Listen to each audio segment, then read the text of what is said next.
We have a problem, Batman. Gotham needs you again.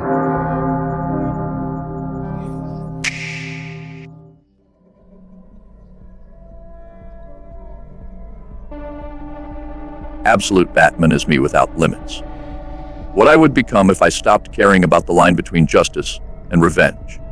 He uses my face, my methods, on my resources, but he kills instead of captures, rules instead of protects, and controls through fear instead of inspiring hope. The contingency protocol must account for fighting someone who knows every move I'll make, because he learned to make them first. He can predict my strategies because they used to be his strategies. He knows my weaknesses because we share the same scars from the same dead parents in the same dark alley. The difference is that he let the darkness win. Where I fight crime, he eliminates criminals. Where I protect the innocent, he controls everyone. To where I inspire fear in the guilty, he makes everyone afraid. Fighting him means fighting the version of myself that chose power over principle. That decided the ends always justify the means. That forgot the reason we put on the mask in the first place. Physical confrontation will be like fighting myself in a mirror, except the mirror version doesn't pull punches or worry about collateral damage. He has the same train equipping, the same tactical knowledge, but he applies it all with lethal force. Every technique I know, he knows. Every weakness I have, he has. The difference is that he's willing to kill, and I'm not, which gives him a tactical advantage, but also creates a psychological weakness. Direct combat becomes about who can outlast the other, who can take more damage, who wants victory more than survival. The strategy involves using superior equipment and environmental advantages, because raw skill will be evenly matched. Force him into situations where his willingness to kill becomes a disadvantage rather than an advantage. Use his overconfidence against him. He'll expect me to fight like him, but I fight like me. The goal isn't to match his brutality, but to prove that restraint is strength, not weakness.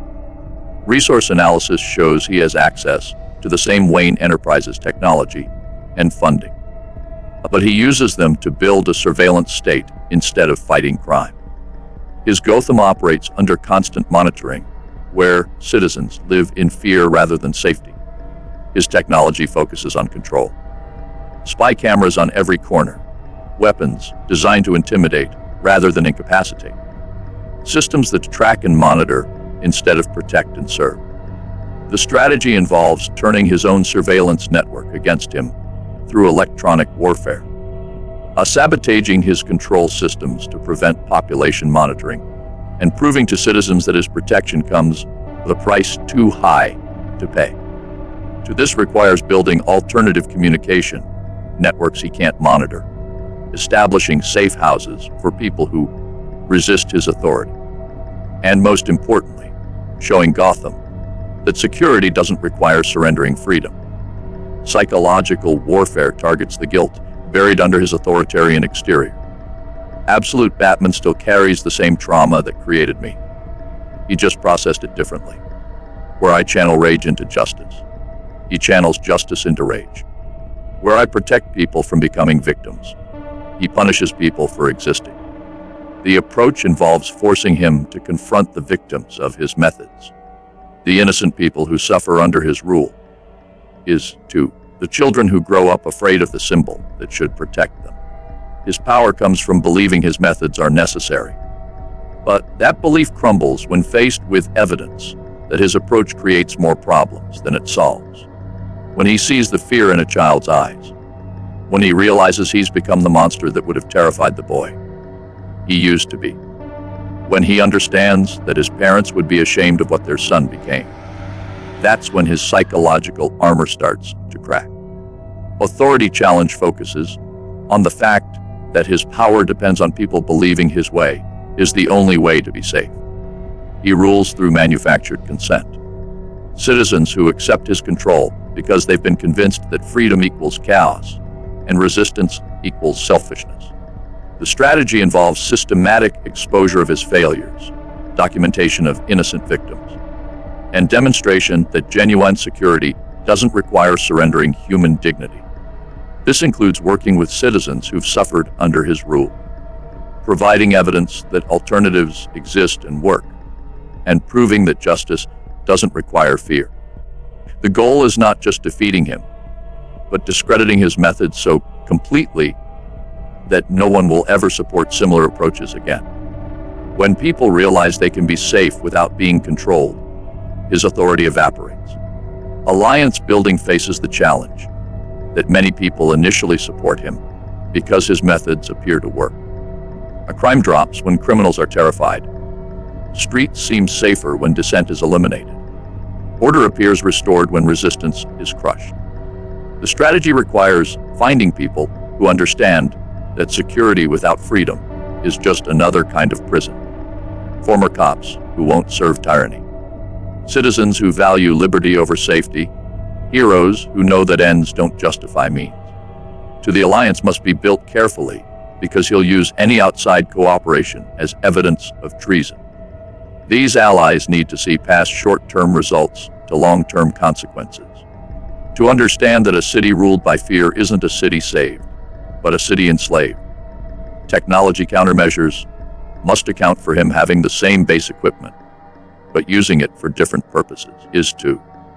His surveillance will be more extensive because he doesn't respect privacy. His weapons will be more lethal because he doesn't care about suspect survival. His vehicles will be designed for intimidation rather than rescue. The defensive approach involves developing specific counters to his advantages, jamming for his surveillance, armor against his weapons, secure communications he can't intercept. This includes creating backup systems that work when primary equipment fails, are building countermeasures for his innovations, and ensuring civilian resistance can continue even when his superior resources target them. The key is staying one step ahead technologically while maintaining moral superiority. What do you think, Alfred? Master Bruce, you're preparing to fight the version of yourself that forgot the most important lesson, that true strength comes from knowing when not to use your power, not from using all of it. This absolute Batman is still that frightened boy who lost his parents, but he chose to spread his fear instead of conquering it. Perhaps the real battle isn't proving you're stronger than him, but helping him remember who he was before the pain turned him into something his parents wouldn't recognize. Sometimes the greatest victory comes from saving someone from themselves, not from defeating them. The question isn't whether you can stop him, it's whether you can reach the part of him that still remembers why we fight in the first place. Alfred's wisdom shifts the approach from combat to rescue, recognizing that underneath the tyrant is still a wounded child who chose the wrong path to heal his trauma. The strategy must include ways to reach that buried part of him, to show him what he's lost in his pursuit of absolute control. This means demonstrating the loyalty earned through trust rather than fear, the strength found in restraint rather than excess, the peace that comes from being loved rather than feared. The approach involves patient work to rebuild his connection to the humanity he's sacrificed, proving that protection doesn't require domination, that safety can exist alongside freedom. The goal becomes redemption rather than destruction, showing him a path back to the principles that make Batman a hero instead of a tyrant. What do you think, Robin? Bruce, this isn't complicated. He's you without the people who keep you grounded. He doesn't have Alfred reminding him of his humanity, doesn't have partners showing him there are other ways to fight, doesn't have people who love him for who he is instead of fearing him for what he can do. You beat him by being what he forgot how to be. Show him that people will choose to help Batman, but will only submit to a dictator. Sometimes the best plan is just proving that your way works better than his way, that hope beats fear, that trust beats control. He became absolute because he became alone. Don't fight him. Remind him what he's missing. Robin's insight reveals the core solution. Absolute Batman's greatest weakness is his isolation from the relationships that keep power in service of justice, rather than personal control. The strategy must focus on demonstrating what he's lost: the trust of allies, the respect of citizens, the love of people who see him as protector rather than ruler. This involves showing him moments of genuine human connection that he can no longer experience, proving that cooperation achieves more than domination. That inspiration creates lasting change, while fear only generates temporary compliance. The approach emphasizes community building and relationship restoration. 2. Showing him the strength that comes from being part of something larger, rather than controlling everything around him. The goal is making him realize that absolute power means absolute loneliness. Information warfare dismantles the narrative supporting his authority by exposing the gap between his promises and results. He maintains power by controlling information, presenting himself as the only alternative to chaos, while hiding the chaos his methods create.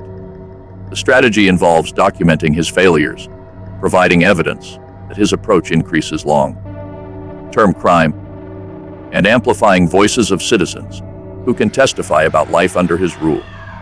This includes establishing communication networks he can't monitor, creating platforms for citizen testimony, and providing analysis showing that authoritarian methods create the instability they claim to prevent. The campaign must reach not just the public, but him personally, forcing him to confront evidence that his methods fail to achieve his stated goals.